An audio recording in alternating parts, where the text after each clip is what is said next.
But today, seriously, is a beautiful feast of the presentation of the Lord. And we don't always do this, or you might not have experienced this before, because it's not always that this feast, which is set for February 2nd, it doesn't always fall on a Sunday. So we don't see this ceremony that often, unless you are attending Mass during the week. You might see it every February 2nd, the presentation of the Lord. But it is a beautiful reminder for us, and especially in this gospel today, I just want to point out a few things that we might glean some nourishment, some spiritual nourishment in our life, to ask God, Lord, how are you leading me in my life? What guidance can you give me in my journey of life as I seek holiness, as we seek holiness in our life? So I want to just make 3 points, 3 things that we can kind of hopefully get some nourishment from. But first of all, if we turn our attention to Mary and Joseph. Mary and Joseph, as we all know, grew up in a small town of Nazareth. And I emphasize a small town because it truly was small. It was probably, the archaeologists say, that it was probably smaller than Mongmong, maybe 300 people, something like that. And the people who lived there, it wasn't a financial center or anything like that. It was a small village that was composed mainly of builders and carpenters and construction people who worked in a larger town that was not too far away. So these were the workers who lived in Nazareth, who kind of supplied the labor for a larger town that was a walking distance away.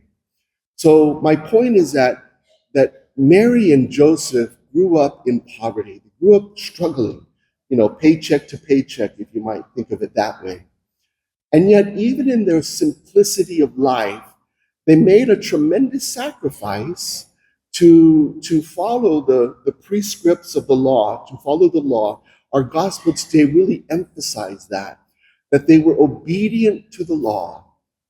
I think that this is one thing that it's not a popular thing to say nowadays, obedience. We rather emphasize, think for yourself, don't let anyone tell you what to do. But Mary and Joseph were in a different mindset. They knew the commandments of the law and they followed it.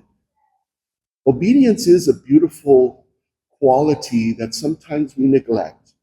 That we don't always have to be in charge. And Mary and Joseph allowed God to be in charge, and they followed faithfully, they followed obediently the prescripts of the law. So they brought Jesus to be presented to the Lord. And in that obedience, my second point I'd ask you to think about, in that obedience came a beautiful message of hope from Simeon and from Anna. I can only imagine, you probably know better than me, when you have your own child, all your love and all your thoughts are with that child. And when someone compliments your child, that warms your heart as well. You have such joy with the joy that you see your child receiving. And this is what happened when they went to the temple. Simeon in particular, he had these words in a sense of prophecy, that Simeon recognized in Jesus. We don't know how, the spirit that was surrounding Jesus, his aura, but Simeon recognized it. He had these beautiful words. It says, "Now, Master," so Simeon is speaking to God. "Now, Master, you may let your servant go in peace." In other words, Simeon is saying, I can die, Lord. You can take my life now. My whole life is fulfilled in seeing this child. You may let your servant go in peace according to your word. For my eyes have seen your salvation, which you have prepared in the sight of all the peoples, a light for revelation to the Gentiles. Simeon recognized in Jesus the fulfillment of the history, the plan of salvation, that God had desired to bring a moment of grace of salvation to the world. And in Jesus, Simeon saw it fulfilled.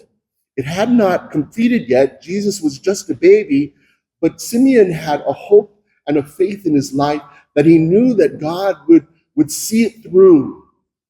Lord, you can take my life now. I trust in you. I have a hope in you. All things are truly going to be fulfilled. Salvation has come to the earth, to the people.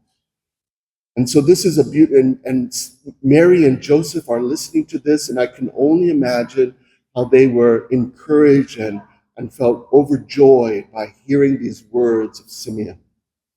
We all need hope in our life, and we receive hope from these messages from God, that God is with us. God has not forsaken us. And in this world, we have Jesus Christ who walks with us, who is this message of salvation to give all of us encouragement in our life. So I also want you to hold on to that and truly believe that God and Christ is with us in this world, in our journey through this world. Lastly, while everything is looking so beautiful in this gospel passage, we have a very kind of heavy message now. And this is Simeon speaking again, and Simeon turns his attention to Mary and says to Mary, "Behold, this child is destined for the fall and rise of many in Israel, and to be a sign that will be contradicted, and you yourself a sword will pierce." This sign of contradiction, it is a message that Jesus is his presence is going to be, there's going to be collision, there's going to be contradiction, there's going to be fighting, there's going to be controversy over Jesus. And this is ultimately will lead Jesus to the cross. Simeon, while he sees the beautiful salvation of God coming through this child, he also warns Mary and Joseph that Jesus has a heavy, a tragic end in this world anyway, and ultimately he is going to the cross. Simeon, in a sense, predicts, foreshadows this terrible end to Jesus. Just preparing them, I can only imagine, to prepare Mary and Joseph, that just because he is this passage, he's this passage of grace into the world, it doesn't mean that it's going to be an easy life for you, Mary, and for you, Joseph. But hold on tight to your faith and know that God is faithful, so that when you go through the hardships of life, you know, and you can remember this prophecy that Simeon is saying to them, that God will see it through.